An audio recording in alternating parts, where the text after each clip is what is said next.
I am Zeynep. Welcome to another video where we practice beginner Turkish. Previously, we talked about a day at work, and I described to you what a day in my life is like doing work, and we learned lots of vocabulary items.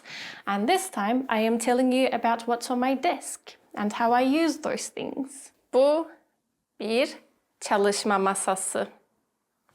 Bu bir çalışma masası. Ben bu masada çalışıyorum. Yani bu masada iş yapıyorum. Masamda 2 tane kalemlik var. Bunlar kalemlik. Bu kalemlikte farklı kalemler var. Bu kalemlikte farklı kalemler, başka kalemler var. Bu kalemlerle yazı yazıyorum. Bunlar normal kalemler, tükenmez kalemler.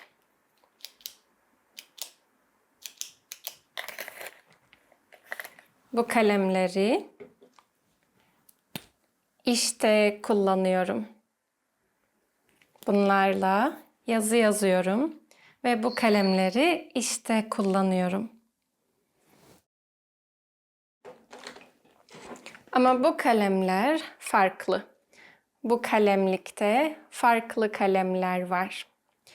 Ben resim yapıyorum ve bu kalemleri resimde kullanıyorum. Bu kalemleri işte kullanmıyorum. Bu kalemleri resimde kullanıyorum. Bunlar kalemlikler. Bu da bir kalemlik belki. Ama bu kalemlikte kalem yok. Bu kalemlikte başka şeyler var. Açıyorum.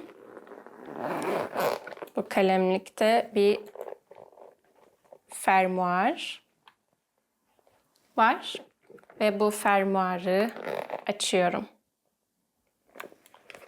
Bu kalemlikte kablolar var. Ve bu kalemlikte mesela bir hard disk var. Bu kalemlikte bir hard disk var. Yani harici disk var. Ve bu kalemlikte bir de fare var. Ama ben bu fareyi işte kullanmıyorum. Ben bu fareyi oyunda kullanıyorum. Ben oyun oynuyorum çünkü oyun seviyorum ve bu fareyi oyunda kullanıyorum. This is all beginner level Turkish. If you are struggling to understand this, you can check out my course. We cover all of these in a very nice approach together with my instruction and lots of exercises and practice videos. Fareyi kalemliğe koyuyorum. Ve kalemliği kapatıyorum.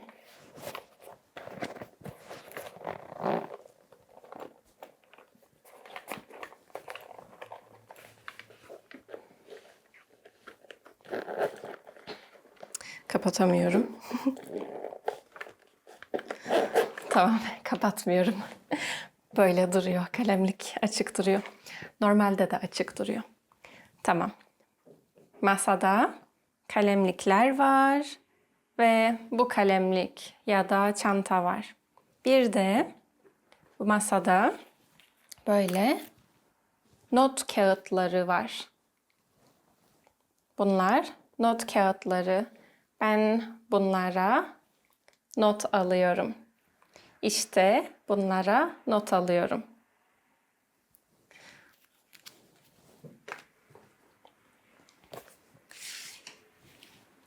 Bunlara da not alıyorum. Deftere de not alıyorum. Bu bir defter. Burada masada bir de defter var. Ben bu deftere işte notlar alıyorum. Kalemle deftere not alıyorum.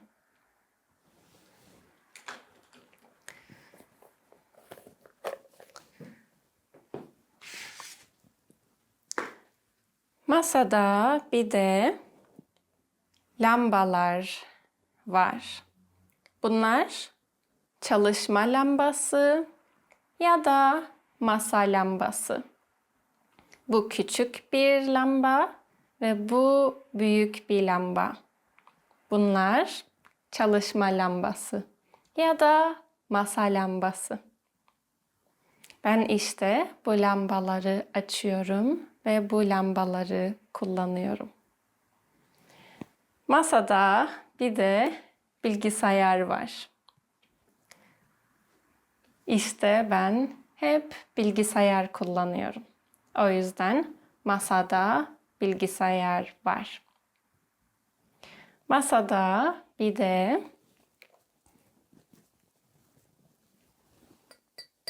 bir şişe su var.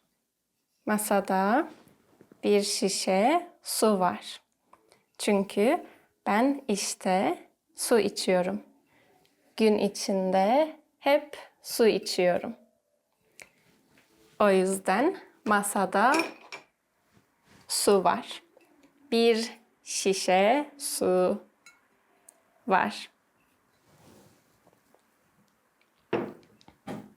Bir de bardak var. Çünkü ben bardaktan su içiyorum. Şişeden bardağa su koyuyorum ve su içiyorum.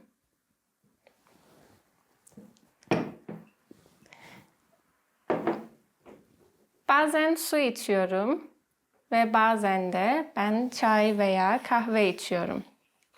İşte bazen su içiyorum, bazen çay veya kahve içiyorum. O yüzden masada bir de bardak altlığı var. Bu bir bardak altlığı. Buna bardak koyuyorum ve bunu masaya koyuyorum.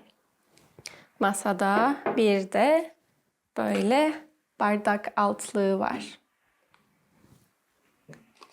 Bir de nerede? Bir dakika.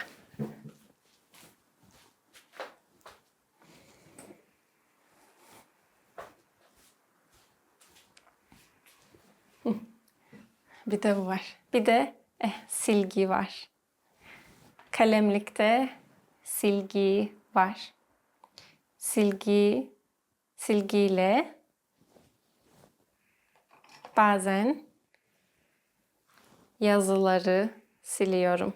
Kalemle yazıyorum, silgiyle siliyorum. Ama ben bunu işte değil, resimde kullanıyorum. Çünkü resimde ben kurşun kalem kullanıyorum. O yüzden silgi de kullanıyorum. Ama işte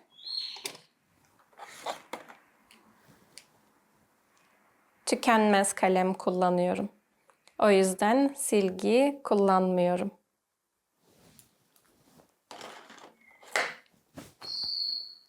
Ve sizin masanızda neler var?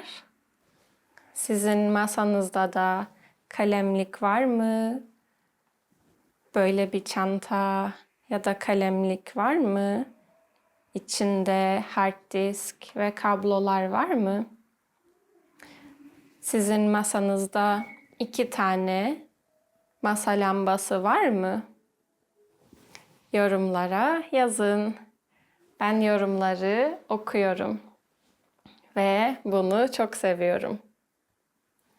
Teşekkür ederim. Görüşürüz.